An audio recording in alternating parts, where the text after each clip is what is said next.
Bienvenue dans cette vidéo dans laquelle on va parler de la visualisation graphique. Qu'est-ce que la visualisation graphique? Alors je l'appelle graphique pour la distinguer d'autres formes de visualisation, comme par exemple la visualisation mentale. En effet, on peut avoir une visualisation mentale lorsqu'on essaie d'imaginer une situation avant l'action, par exemple, notamment les sportifs l'utilisent pour de la motivation, etc.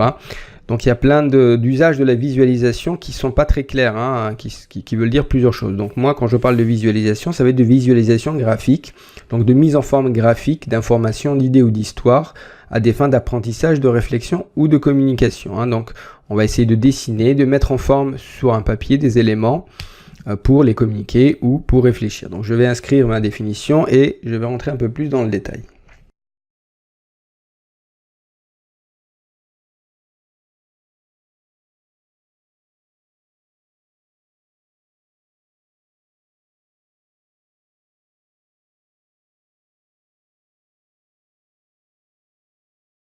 Donc ce que j'entends par visualisation, donc c'est des techniques de mise en forme graphique, hein, comme j'ai dit, pour les distinguer d'autres formes de visualisation.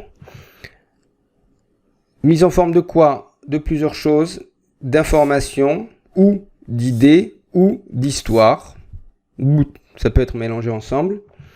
À quelle fin? À des fins donc soit d'apprentissage, peut être aussi de réflexion, même ça peut être souvent lié, hein, mais parfois aussi ça ne l'est pas, ou aussi de communication.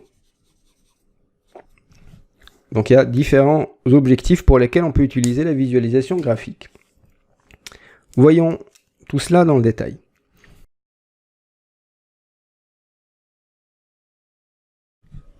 Alors tout d'abord, ce sont des techniques de mise en forme graphique. Alors les techniques, il y en a plein, hein. Tout dépend ce qu'on veut dessiner. Par exemple, on peut vouloir dessiner des schémas. Par exemple, on a donc des concepts qu'on va essayer de mettre en lien ensemble. Voilà, donc on a une forme de schématisation.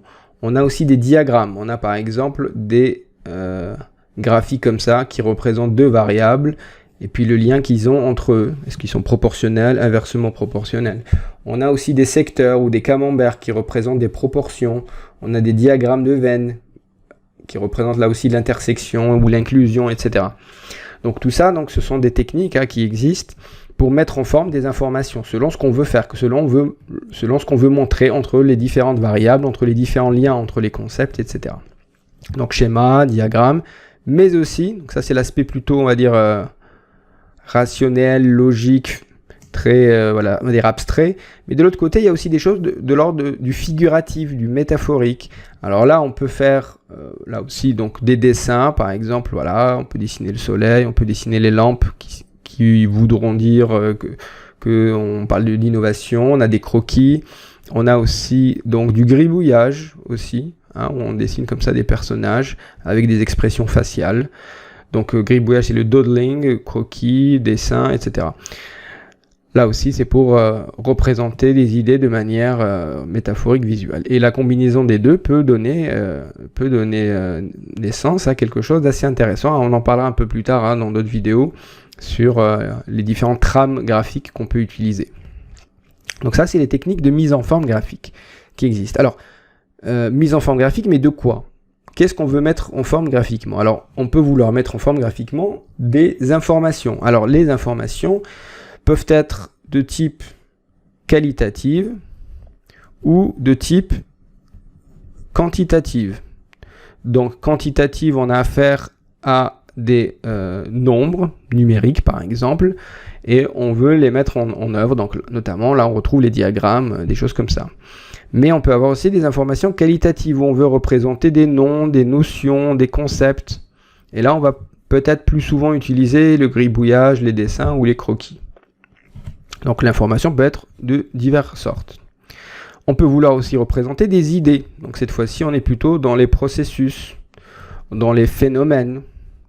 On est aussi dans les émotions, par exemple, notamment lorsqu'on représente des expressions faciales des personnages. Voilà. Donc c'est une façon de représenter une émotion rapidement. Alors on sait qu'il y a 6 ou 7 émotions de base, mais il y en a un peu plus, il y en a une quinzaine. On peut représenter facilement 10 à 15 émotions de manière graphique. hein, tout en faisant montrer les nuances. C'est en ça où c'est riche quand même.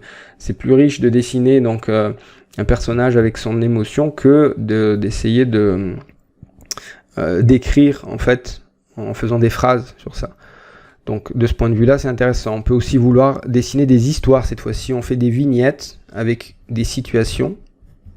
Donc situation 1, situation 2, situation 3.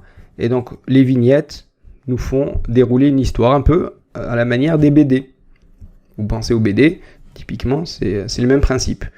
Donc, technique de mise en forme graphique de quoi? D'informations ou d'idées ou même d'histoire. Mais pourquoi on le fait? Pourquoi on le fait? Alors, c'est là où il y a aussi une différence entre la visualisation graphique telle que je l'entends ici et la visualisation ou le dessin artistique. C'est qu'ici, on le fait à des fins d'apprentissage, de réflexion ou de communication. Ça, c'est un point important. C'est pour ça que la définition que je vous propose ici, c'est ma définition que j'ai produite à partir de la lecture d'une quinzaine, une vingtaine de bouquins sur ce thème. Donc, j'ai pris de la littérature francophone, de la littérature américaine aussi, de la littérature aussi chez les Allemands, les Hollandais, les Anglais aussi.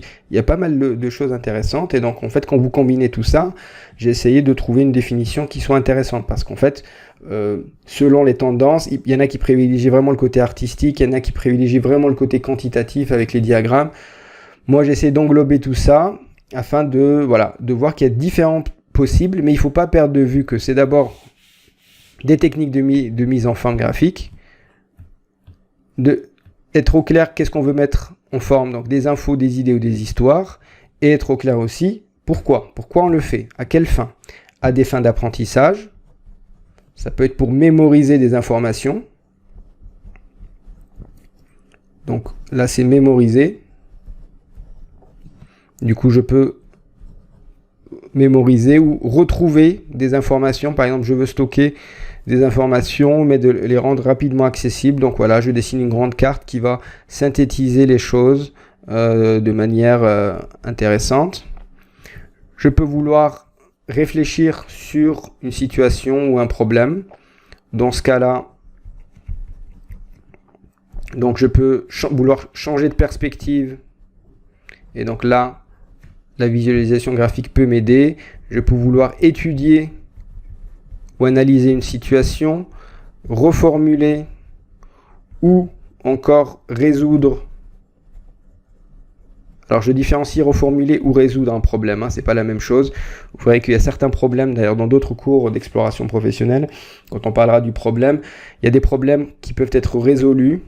Dans ce cas-là, on cherche à les résoudre directement, mais il y en a d'autres qu'on ne peut pas résoudre, mais par contre, le fait de le reformuler va avoir un impact sur le problème et sur nous-mêmes aussi.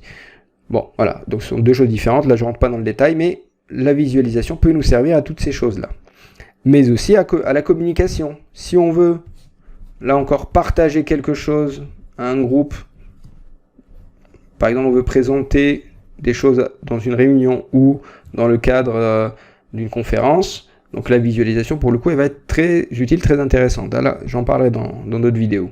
On peut vouloir aussi expliquer rapidement une idée à quelqu'un. Dans ce cas-là, là aussi, si on utilise la visualisation, ça peut être utile parce qu'en gribouillant, on peut rapidement faire comprendre une idée. Ça, c'est, je vous renvoie à Dan Roam, qui est un Américain qui a écrit un bouquin Back to the Napkin, c'est-à-dire convaincre en 2 coups de crayon. C'est un petit peu une méthode qu'il a créée sur comment, quand vous êtes à un restaurant ou dans un endroit, sur un papier, sur un mouchoir, vous pouvez rapidement expliquer quelque chose à quelqu'un et que ça peut être utile. Voilà, donc il y a des choses intéressantes sur ça. Au niveau de la communication, ça peut être aussi pour synthétiser des idées. Si on veut synthétiser des idées, là aussi, l'image va vraiment avoir un impact important et très fort. Là aussi, je vous en parlerai dans les prochaines vidéos, pourquoi l'image est parfois plus intéressante que le texte. Donc, voilà. Donc la visualisation, ce sont donc des techniques de mise en forme graphique, d'information d'idées ou d'histoire, à des fins d'apprentissage, de réflexion et ou de communication. Voilà la définition que je vous propose, qui me paraît vraiment précise, rigoureuse, parce qu'il y a des définitions un peu larges, hein, parce qu'il y a des gens qui précisent pas que c'est graphique, mais du coup ça peut vouloir dire beaucoup de choses. Il y en a qui axent vraiment le côté histoire, il y en a d'autres qui axent le côté info. Voilà, moi je préfère utiliser quelque chose d'assez clair sur ça. Voilà en ce qui concerne la définition de la visualisation. Maintenant on va rentrer dans le fond du sujet. Alors on va parler donc des avantages de la visualisation, des préjugés qu'on a autour de ça. Ensuite je vais vous proposer des techniques et d'autres éléments.